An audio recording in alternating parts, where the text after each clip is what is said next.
Welcome, ladies and gentlemen, to another ClassicTophat review brought to you by ScreenRobot.com. I'm your host, the Tophat Gamer, also known as Kind Sir, and today we'll be reviewing Blackguards. The game is developed by Daedalic Entertainment, whose previous games are smash hits such as Ravenburger Puzzle and Copa Soccer. Yeah, I'm already expecting great things from the get-go. But they've also published a couple of classic games such as Sam and Max and Tales of Monkey Island, but their own catalogue is pretty lackluster. We're going to be scoring the game on its gameplay, plot and looks and sound of the game. We'll start off with gameplay. Now, when I read about this game or when I watched the trailer, I was told I would experience gameplay like no other. Frankly, I was lied to.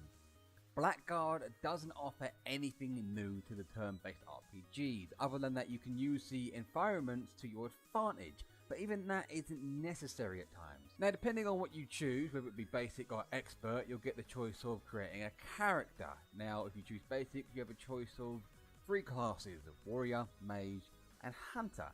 If you go expert, you can branch off these classes into various subclasses like red mage or blue mage, but I wouldn't recommend that unless you're very familiar with the RPG system.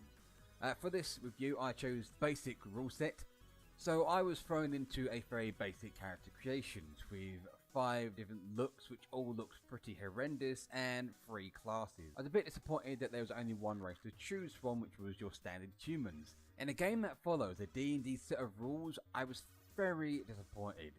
Just imagine the possibilities that you could have rolling as a troll or an orc or a dwarf. It could add more immersion or attributes to the game to pull you in. Now, the game is a turn-based RPG, so I didn't expect it to be high-octane action, but when there are a lot of NPCs on the screen, it gets very slow and boring waiting for everyone's turn to be over. I did try looking for an option to speed up the NPCs' turns, but unfortunately that wasn't in the game.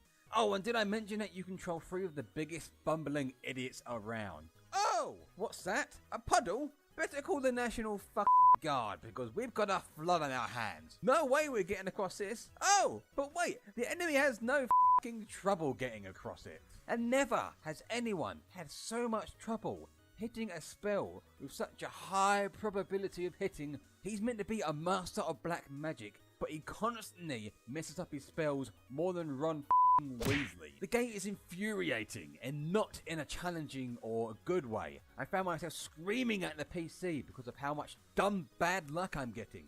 And that's pretty much all the game seems to be. Most of the fights seem to be dependent on some RNG factor that more often than not comes up snake eyes. The tutorial is also very poorly done and leaves out key things till later in the game, such as the ability to place your favourite abilities on a hotbar. I didn't even know you could do that until they told me. Or, more importantly, how to leave a freaking town.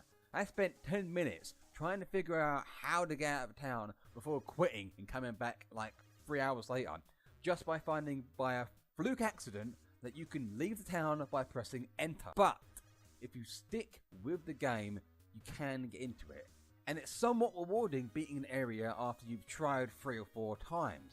And the destructible environments do add a more brain over brawn approach to the game. Just be careful what you destroy. The game is said to have over 40 hours of playable content with up to 3 possible endings depending on the choices you make in game. I can't see myself completing it, but that's certainly an impressive amount of content for a game, especially in an era where games are getting shorter and shorter. I'm looking at you, Metal Gear Revengeance. Not even a word! I'll be giving the gameplay of Blackguard 6 Raging Mages out of 10. And now we jump to the plot of Blackguards. The game starts off with you finding an old childhood friend being mauled and killed by a wolf. You attempt to save the woman, killing off the wolf, but it's too late. She's already dead, and with a hole like that in her stomach, I should think so too. But it turns out that the woman murdered was Princess Ilana, and you're being framed for the murder. You get thrown in prison and tortured by her boyfriend and your old close friend, Lysander. Having gained no information out of you, you're sentenced to be hung, but inevitably you're saved by a dwarf named Norum and make an escape with 2 of your other fellow prison mates. It's meant to be a dark fantasy tale, but the banter and chemistry kind of reads more like a rogue's tale, kind of similar to that of Dragon Age. The story unfolds over 5 major acts, each act revealing more of the world and unraveling the story further. The initial plot isn't groundbreaking, but it's the story and lore put into the game that impresses me the most. Also, having my choices affect my gameplay always adds replayability to the game, increasing its already impressive 40-hour stretch. I'm not going to give much away from the story other than what I've already said, because the plot is the glue that holds together the cracks that appear in the gameplay. I'll be giving the plot of Blackguard 7 raging mages out of 10. And finally we come to the looks and sounds of Blackguard. And let's just say, if Blackguard's personality comes across as rough sandpaper, it looks as good as Jessica Nigiri. It claims to be a dark fantasy RPG and pulls it off perfectly. The voice acting is great. Here, or I'll break her shapely neck!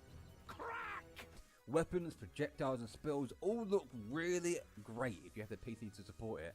But even if you don't, on minimal settings the game looks great regardless. The background music blends well in with the atmosphere of the game, all adding to that all-important immersion. There are a few things that bothered me though. One of them was the UI of the skill system is not very new user friendly and can be very daunting and confusing on your first playthrough. Also, if you're in combat and you're close up, it can be difficult to select the correct hexagon to attack your enemy.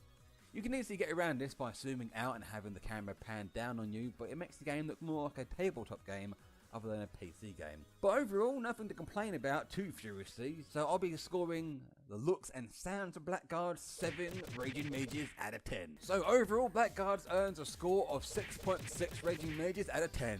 It's not a bad game, in fact it's actually a pretty decent game, but it will only appeal to people who are really interested in this kind of genre. I still recommend Shadowrun Returns though if you're after a similar kind of game with a sci-fi touch to it. So that's it for another ClassicTophat review, guys, brought to you by ScreenRobo.com. Don't forget to subscribe to the channel, leave a comment below, let us know what you thought of the review and the game itself, and throw us a like for the video. And remember to stay classy, Tophat gamers, stay classy.